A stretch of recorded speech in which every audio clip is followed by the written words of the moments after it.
सर्वांना नमस्कार. स्वागत आहे तुमच्या गोंधन मराठी चातुर्य कथा या यूट्यूब चॅनलवर. व्हिडिओकडे वळण्यापूर्वी आपल्या चॅनलला लाईक करा, सबस्क्राईब करा आणि बेल आयकॉन प्रेस करा. चला तर आता वळूया आपल्या स्टोरीकडे. गोंधन भाग 29. रात्रीचा अंधार अधिकच गडद होत चालला होता. हॉस्पिटलच्या पार्किंगमध्ये झालेल्या स्नायपरच्या हल्ल्यानंतर सगळीकडे पोलिसांचा कडेकोट बंदोबस्त लावण्यात आला होता. पण विश्वाच्या मनात मात्र एकच गोष्ट घोळत होती. राजवाडा इस्टेट, तिजोरी क्रमांक 7 आणि त्यामागे लपलेला खरा सूत्रधार. त्याने हातातील अंगठी पुन्हा एकदा न्याहाळली. त्या अंगठीच्या आतील बाजूला त्याला अतिशय बारीक अक्षरात एक नवीन शब्द कोरलेला दिसला. आर्या.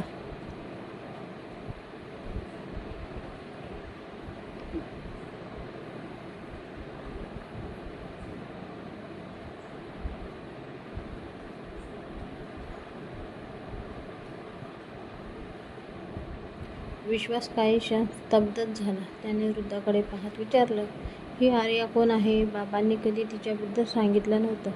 वृद्धाच्या चेहऱ्यावर अचानक भीती पसरली. त्याचे हात थरथर कापू लागले. तो खुर्चीवर बसत म्हणाला, आर्या हे नाव पुन्हा कधीही माझ्या कानावर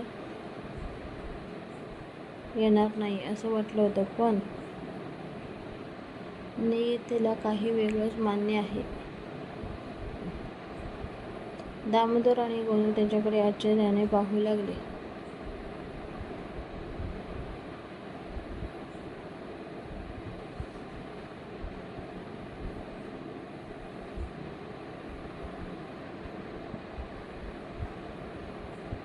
वृद्धाने खोल श्वास घेतला. आर्या ही कोणी साधी मुलगी नव्हती. ती तुझ्या वडिलांची सर्वात विश्वासू सहकारी होती. त्या दोघींनी मिळून या संपूर्ण गुन्हेगारी टोळीचे पुरावे जमा केले होते. पण एका रात्री ती अचानक गायब झाली.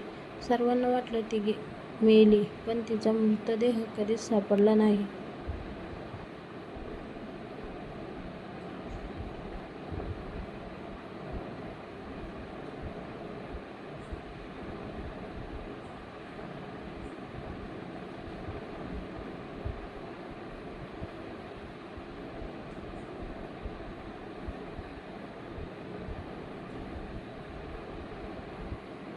विश्वाच्या डोक्यात विचारांचा वादळ सुरू झाला. जर आर्या जिवंत असेल तर कदाचित तीच या रहस्याची शेवटची कडी असू शकते. पण त्याच क्षणी हॉस्पिटलच्या खोलीचं दार हलक्या आवाजात उघडलं. एक लहान मुलगा आला. त्याच्या हातात फुलांचा छोटासा गुच्छ होता. तो थेट विश्वास समोर आला आणि म्हणाला,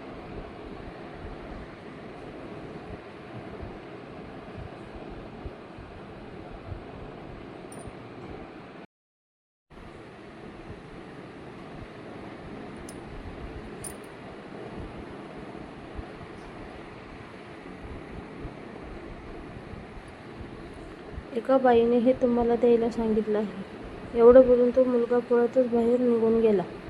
विश्वासने गुच्छ उघडला. त्यात एक लहानशी चिठ्ठी होती. जर सत्य जाणून घ्यायचं असेल तर उद्या रात्री 12 वाजता मुंबई सेंट्रल स्टेशनच्या प्लॅटफॉर्मवर क्रमांक 5 वर एकट्याच या. कोणावरही विश्वास ठेवू नकोस. मी तुझी अनेक वर्षापासून वाट पाहत आहे. आर्या.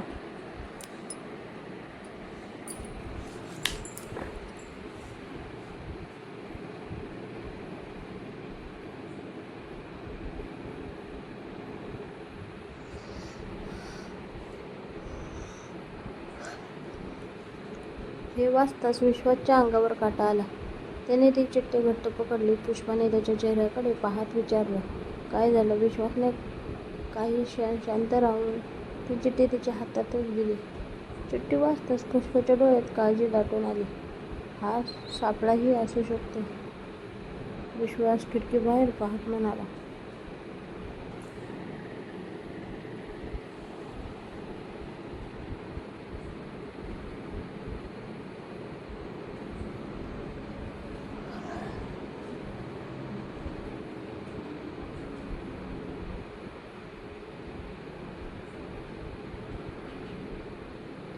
सापळा असला तरी मला जावेच लागेल, कारण आता सत्य माझ्यापासून फक्त एक पाऊल दूर आहे.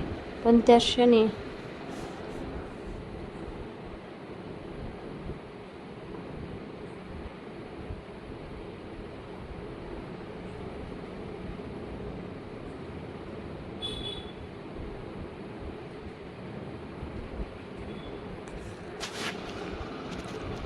हॉस्पिटलच्या बाहेर उभ्या काळ्या गाडीत बसलेल्या एका माणसाने दुर्बिणीतून विश्वासकडे पाहिलं. त्याने मोबाईलवर एकच संदेश पाठवला, ऑपरेशन प्लॅटफॉर्म 5 सुरू करा. यावेळी तो जिवंत सुटता कामा नये. दूरवर मुंबईच्या दिशेने जाणारी ट्रेन जोरात शिट्टी वाजवत अंधार शिरत पुढे निघाली आणि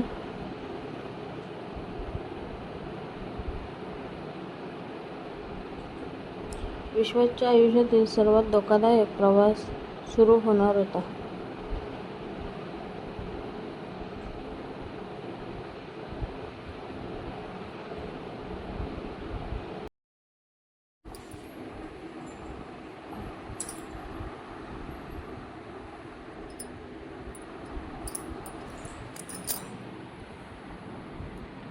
दुसऱ्या दिवशी संध्याकाळी होताच विश्वासने कोणालाही काही न सांगता मुंबईकडे जाण्याचा निर्णय घेतला.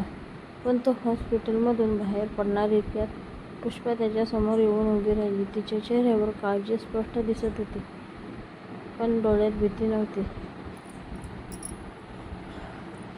फक्त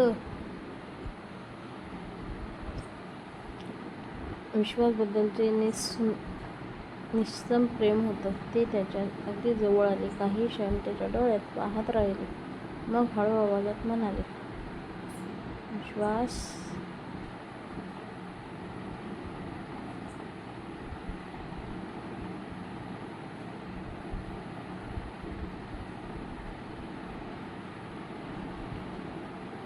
मी तुला कधीच अडवणार नाही, कारण मला माहीत आहे सत्य शोधणं हेच तुझ्या आयुष्याचं ध्येय आहे. पण मला एक वचन दे, काहीही झाले तरी मला एकटं सोडून जाणार नाहीस.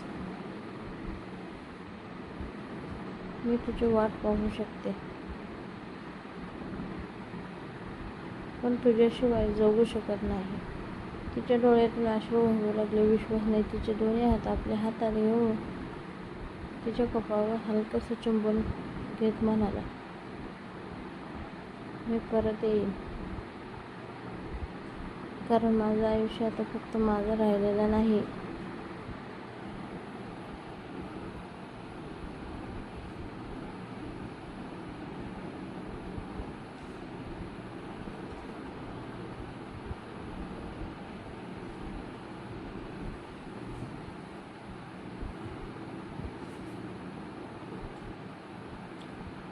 त्यात तुझाही श्वास मिसळलेला आहे. त्याच क्षणी दोघेही काही क्षण एकमेकांच्या मिठीत हरवून गेले. जणू नियतीला त्यांच्या प्रेमाची साक्ष द्यायची होती. रात्री 11 वाजता मुंबई सेंट्रल स्टेशन लोकांनी गजबजलेलं होतं. प्रत्येक प्लॅटफॉर्मवर धावपळ सुरू होती. पण प्लॅटफॉर्म क्रमांक 5 वर एक वेगळीच शांतता होती.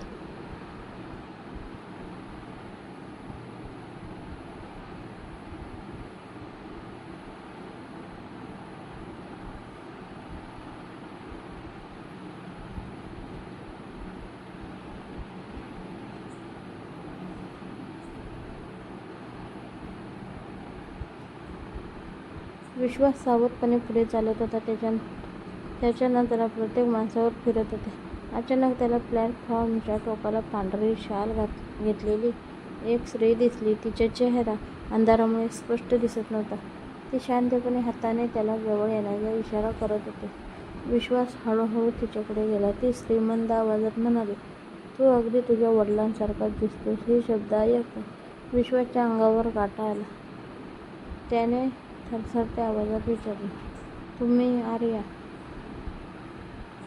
आहात?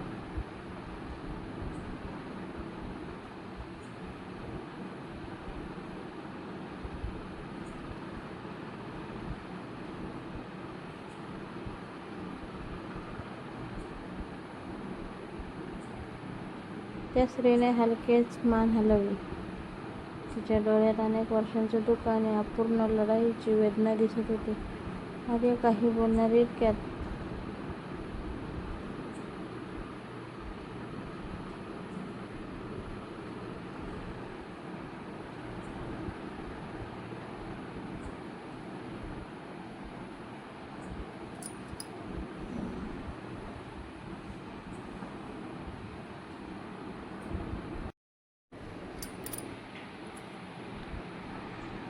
धाड!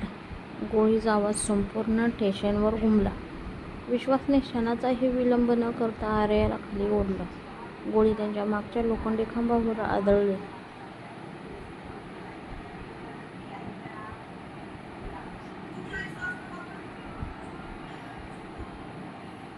संपूर्ण स्टेशनवर एकच गोंधळ उडाला. लोक किंचाळत इकडे तिकडे पळू लागले.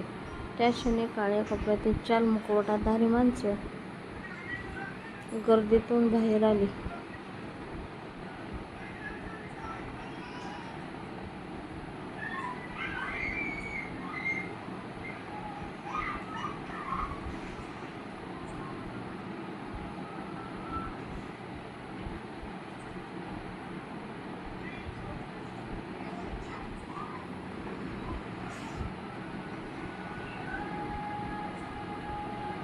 त्यांच्या हातात आधुनिक बंदुका होत्या. त्यांनी विश्वासला चारही बाजूने घेरलं. आर्या घाबरून ओरडले, विश्वास पळ, हे लोक तुला जिवंत पकडायला आलेले आहेत. पण विश्वास मागे हटला नाही. त्याने आपल्या वडिलांची अंगठी घट्ट पकडली.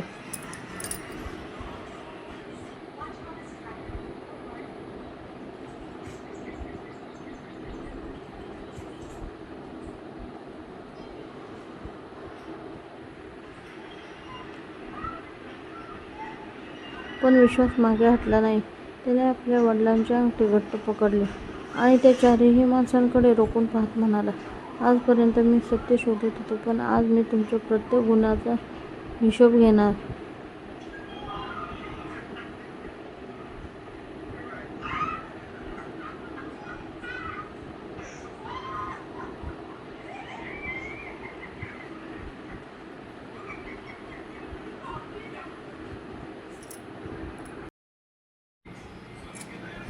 मुंबई सेंट्रल स्टेशनवर एकच गोंधळ उडाला होता.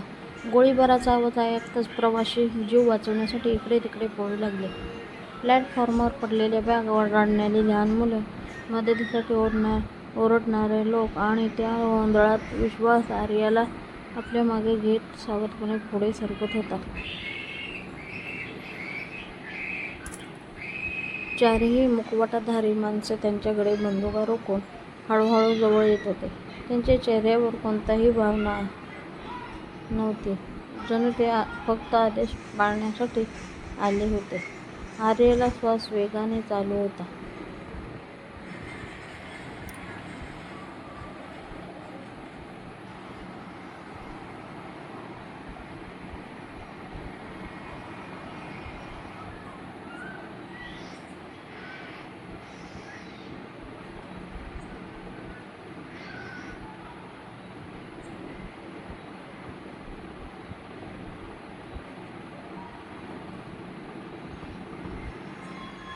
अनेक वर्षे लपून राहिल्यानंतर आज ती पुन्हा मृत्यूच्या दारात उभी होती.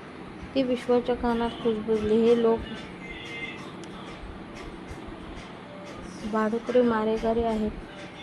त्यांना तुझा जीव नको. त्यांना ती अंगठी आणि चावी हवी आहे, कारण त्याशिवाय तिजोरी क्रमांक 60 उघडणार नाही. हे ऐकताच विश्वासने अंगठी आपल्या मुठीत आणखी घट्ट पकडली. त्याच्या डोळ्यात आता भीती नव्हती, फक्त निर्धार होता.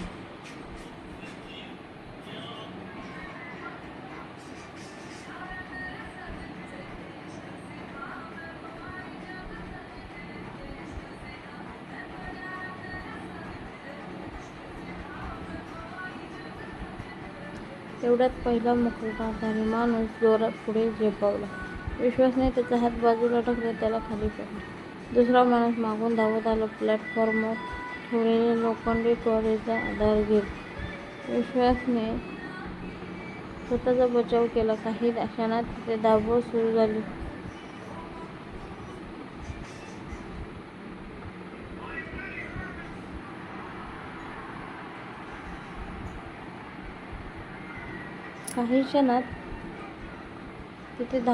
झाली. आर्या एका खांबामागे लपली होती, पण तिची नजर सतत विश्वासवर होती.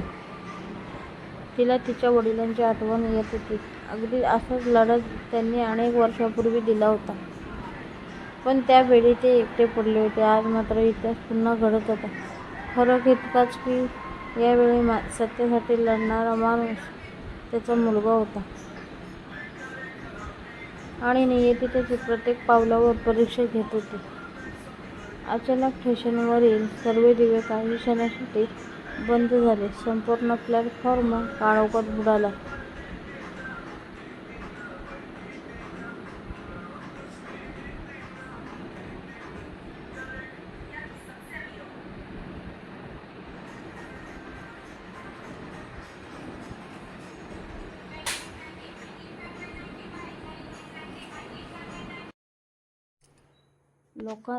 लोकांच्या किंचाळण्याचे आवाज आणखी वाढले. त्या अंधारात कोणीतरी विश्वाचा हात घट्ट पकडला. क्षणभर त्याला वाटलं की शत्रूने त्याला पकडलं. पण पुढच्या क्षणी परिचित आवाज ऐकू आला. विश्वास, माझ्यासोबत ये. वेळ खूप कमी आहे. तो आवाज आर्याचा होता. ती त्याला स्टेशनच्या जुन्या सेवा मार्गाकडे घेऊन गेली. तिथे एक गंजलेलं लोखंडी दार होतं. आर्याने आपल्या गळ्यातील लॉकेटमधून एक छोटी चावी काढली. दार उघडलं. आता एक अरुंद भुयार होतं. दोघेही आत शिरले. दार बंद होताच बाहेरून धावणाऱ्या पावलांचा आवाज ऐकू येऊ लागले.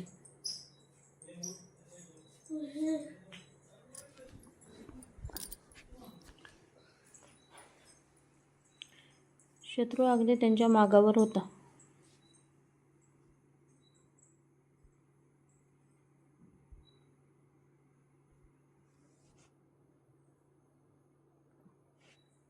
भुयाराच्या शेवटी पोचल्यावर आर्या थांबली. तिने आपल्या पिशवीतून एक जुना फोटो बाहेर काढला. फोटोमध्ये विश्वासचे वडील, आर्या आणि त्यांच्या मधोमध उभा असलेला एक तिसरा माणूस दिसत होता. त्या माणसाचा चेहरा पाहताच विश्वासच्या डोळ्यात अविश्वास दाटून आला.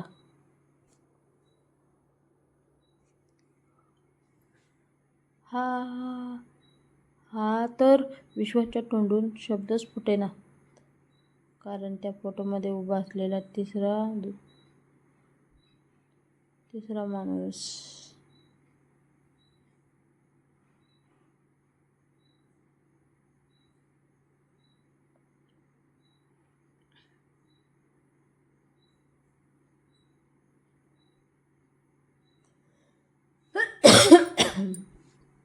दामोदर होता. आर्या गंभीर आवाजात म्हणाली, विश्वास, आता तुला जे ऐकायला मिळणार आहे त्यानंतर तुझं आयुष्य कायमचं बदलून जाईल. कारण दामोदरबद्दलचं सत्य तू कल्पनाही करू शकणार नाहीस.